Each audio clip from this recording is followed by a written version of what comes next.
সর্বশেষ যে লোকটা জান্নাতে যাবে তাকে আল্লাহ তাআলা জাহান্নামের আগুনে পোড়াতে পোড়াতে ছাই বানিয়ে ফেলবে। আল্লাহ বলবেন, জিব্রাইল যাও একটু দেখো, একটা মাত্র সেজদা দিয়েছে আমাকে, এরকম কাউরে পাওয়া যায় কিনা। বাটি চালান দিয়ে দেখো পাওয়া যায় কিনা। খুঁজে খুঁজে কাউরে পাবে না। আল্লাহ বললেন আবার দেখো, খুঁজে খুঁজে একজনকে পাবে। সামান্য ইমানের ছিটে ফোঁটা তার অন্তরে ছিল। আল্লাহ বলবেন যেহেতু ছিটে ফোঁটা আছে, অনেক মায়ের খাইছে, ওকে বের করে জাহান্নাম থেকে বের করে একটা নির্ধারিত দূরত্বে রেখে দাও। রেখে দেয়া হবে, কিন্তু জাহান্নামের আগুনের লেলিহান শিখাতে তার গা ঝলসে যাবে। সে আল্লাহর ডেকে বলবে, মাবুদ তোমার কাছে আমি কিছু চাই না,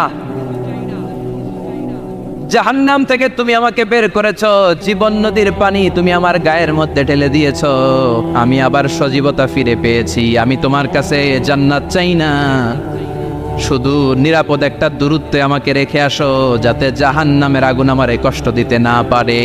আল্লাহ, আমি কিন্তু তোমার কাছে জান্নাত চাই না। কি চাই না? কি চাই না? জান্নাত চাই না, কিন্তু জাহান্নামের আগুন আমারে কষ্ট দিচ্ছে, এতটা দূরত্বে রাখো যাতে জাহান্নামের আগুন আমার গায়ে না লাগে। আল্লাহ বললেন ওকে রাখবো, কিন্তু আমার সাথে একটা কন্ট্রাক্টে যেতে হবে, যে এটা তোমাকে দিলে তুমি আর নতুন করে কিছু চাবা না।